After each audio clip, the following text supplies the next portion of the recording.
Hello everyone, कैसे हैं आप सभी। तो आज हम फ्रेंच रेवोल्यूशन वर्ल्ड हिस्ट्री का एक टॉपिक करेंगे जो कि एग्ज़ाम के पर्सपेक्टिव से बहुत ज़्यादा इम्पोर्टेंट है। और फ्रेंच रेवोल्यूशन का जो टॉपिक है, जो हमारे गवर्नमेंट के जो एग्ज़ाम होते हैं, एनवीएस है, केवीएस है, DSSB है, EMRS है, एचटेट है, और भी बहुत सारे एग्ज़ाम हैं, उसके लिए भी बहुत ही ज़्यादा इम्पोर्टेंट है। बीपीएससी के लिए भी बहुत ज़्यादा इम्पोर्टेंट है ये। तो चलिए शुरू करते हैं। फ्रेंच रेवोल्यूशन, जैसा कि हम सभी जानते हैं, फ्रांस की जो क्रांति थी वो 14 जुलाई 1789 को हुई थी। अब इस के पीछे की जो बैकग्राउंड था वो क्या था, फ्रांस का जो बैकग्राउंड था वो क्या था। तो ये जो नोट्स हैं ये मेरे खुद प्रिपेयर किए गए हैं और ये बहुत ही ज़्यादा अच्छे नोट्स हैं और ये वन लाइनर नोट्स हैं। फ्रांस का जो समाज है वो 3 वर्गों में विभाजित था, मतलब 3 कैटेगरियों में बटा हुआ था फ्रांस का समाज। फ्रांस में सत्ता और सामाजिक हैसियत, जो ये समाज का जो विभाजन किया गया था, जो स्टेट में समाज को बांटा हुआ था, वो सत्ता और सामाजिक हैसियत के अकॉर्डिंग बांटा हुआ था। जो फर्स्ट स्टेट था वो पादरी वर्ग था, मतलब चर्च के जो लोग थे वो फर्स्ट स्टेट में आते थे। सेकंड स्टेट में कौन आते थे, अभिजात और कुलीन वर्ग, मतलब जो पढ़ा लिखा समाज जो था और जो पैसे वाले लोग थे वो सेकंड स्टेट में आते थे।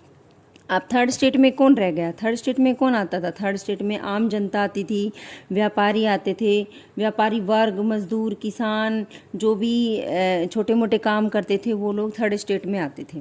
अब फर्स्ट और सेकंड स्टेट जो था वो टैक्स फ्री था, मतलब उनसे किसी भी प्रकार का कोई भी टैक्स नहीं लिया जाता था, जबकि उनको स्पेशल राइट्स भी मिले हुए थे। जबकि थर्ड स्टेट है उसी से ही टैक्स का भुगतान किया जाता था, मतलब फर्स्ट और सेकंड स्टेट तक टैक्स फ्री था और थर्ड स्टेट जो कि सबसे नीचे था उससे ही टैक्स लिया जाता था। चर्च को राजाओं द्वारा ज़मीन दी जाती थी। चर्च इस ज़मीन पर खेती करवाता था। अब चर्च को ज़मीन को कहाँ से मिलती थी, राजा जो थे वो चर्च को ज़मीन देते थे, मतलब पादरी लोगों को ज़मीन देते थे और वो लोग इस ज़मीन को किसानों को देकर उससे खेती करवाते थे। चर्च टैक्स लेता था। कौन सा टैक्स लेता था, चर्च जो है टाइथ वाला का जो टैक्स था वो लिया जाता था, मतलब उनके जो टैक्स है उसका नाम टाइथ था, जो एक धार्मिक कर था, मतलब एक रिलीजियस टैक्स था वो। और वो जो टैक्स था वो उपज का 1/10 भाग होता था। अब नेक्स्ट है अभिजात वर्ग, जो सेकंड स्टेट था हमारा, कुलीन वर्ग या अभिजात वर्ग। सत्ता के राजा के अधिकारी, अभिजात वर्ग कौन से थे, जो राजा के अधिकारी थे उन्हीं को बोला गया था। इनको वेतन के तौर पर भूमि दी जाती थी, मतलब राजा इनको जो वेतन होता है, सैलरी होता है, उसके तौर पर भूमि देता था और ये जो भूमि होती थी या ज़मीन होती थी उस पर इनका पूरा अधिकार होता था। और ये जो टैक्स लेते थे वो टाइल लेते थे और ये एक डायरेक्ट टैक्स होता था, मतलब ये सीधे राजा को अदा किए जाने वाला टैक्स होता था। नमक और तंबाकू जैसी वस्तुओं पर भी अप्रत्यक्ष कर लिया जाता था, मतलब नमक और तंबाकू जैसी जो चीज़ें थी उन पर भी इनडायरेक्ट टैक्स लगा हुआ था। अब फ्रांस में देखिए, फ्रांस में जो जनसंख्या थी उसमें 90% किसान थे, मतलब फ्रांस में रहने वाली जो जनसंख्या थी उसमें 90% किसान थे, परंतु 60% जो ज़मीन थी, 60% जो भूमि थी वो कुलीन और चर्च के पास थी।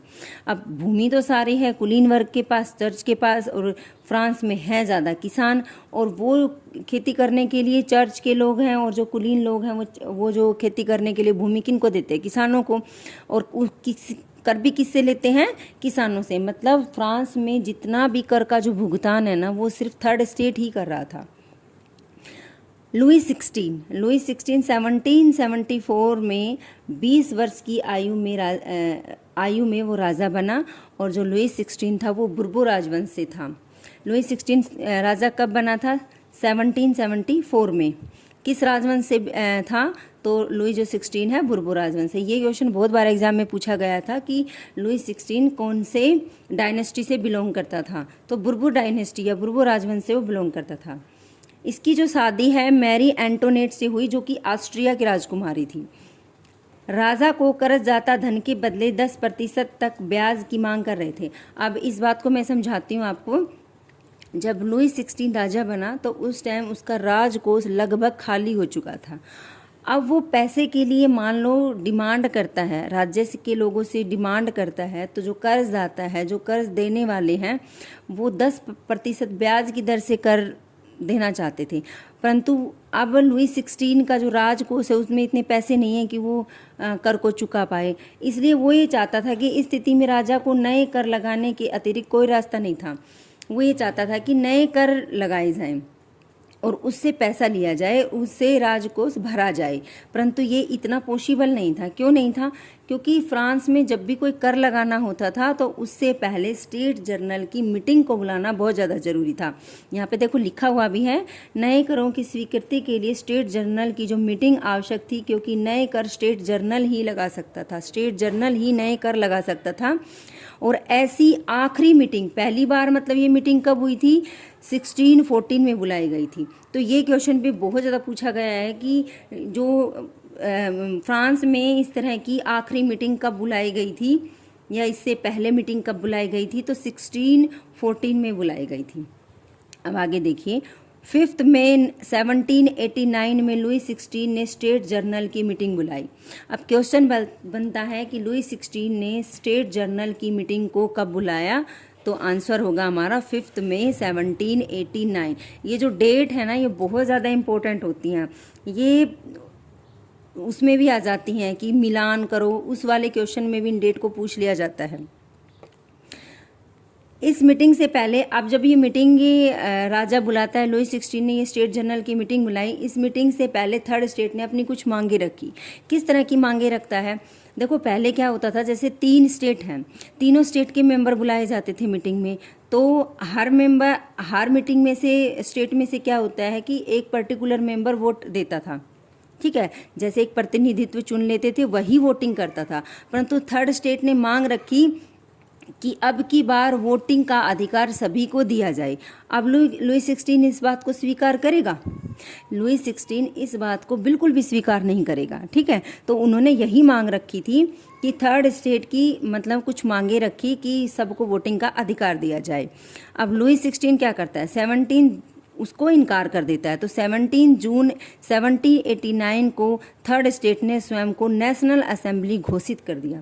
जब लुई 16 ने इनकार कर दिया तो वो लोग क्या करें, वो नेशनल असेंबली को छोड़कर, जो जनरल स्टेट की जो मीटिंग थी उसको छोड़कर आ गए। उसके आने के बाद उन्होंने क्या किया, उन्होंने स्वयं को नेशनल असेंबली घोषित कर दिया। अब उसमें से 2 लीडर बने जो कि बहुत ही ज़्यादा इम्पोर्टेंट हैं। फर्स्ट का नाम था आबेसिए जो कि एक पादरी वर्ग से था, और दूसरे का नाम था मिराब्यो जो कुलीन वर्ग से संबंधित था। देखो आबेसिए और मिराब्यो दोनों ही फर्स्ट और सेकंड स्टेट से बिलोंग करते थे। आबेसिए फर्स्ट स्टेट से था और मिराब्यो सेकंड स्टेट से था, ठीक है। फिर भी उन्होंने किसका साथ दिया? उन्होंने थर्ड स्टेट का साथ दिया। आबेसिए ने एक बुक लिखी थी what is the third state, जो कि बहुत इंपॉर्टेंट है। काफ़ी बार एग्जाम में क्वेश्चन पूछा जाता है कि what is the third state. Book के राइटर कौन थे? तो बुक के राइटर थे आबेसिए, ठीक है। 20 जून 1789 को टेनिस कोर्ट में थर्ड स्टेट के लोग इकट्ठा होते हैं और वो शपथ लेते हैं, ठीक है। कब इकट्ठा होते हैं? अब क्वेश्चन ऐसे भी आ सकता है कि 20 जून 1789 को फ्रांस में कौन सी घटना हुई? तो हम बताएंगे कि टेनिस कोर्ट में थर्ड स्टेट के लोग इकट्ठा हुए, उन्होंने शपथ ली। और कब इकट्ठा हुए, तो इस तरह से घुमा फिरा के कैसे भी आपसे पूछ लेंगे। तो इससे आगे हम नेक्स्ट वीडियो में पढ़ेंगे। और आई होप आपको फ्रेंच रिवॉल्यूशन का जो प्री है वो बहुत अच्छे से समझ में आया होगा। So thank you so much. अगर आपको पसंद आया तो वीडियो को लाइक कीजिए, शेयर कीजिए ना, सब्सक्राइब कीजिए। Thank you so much.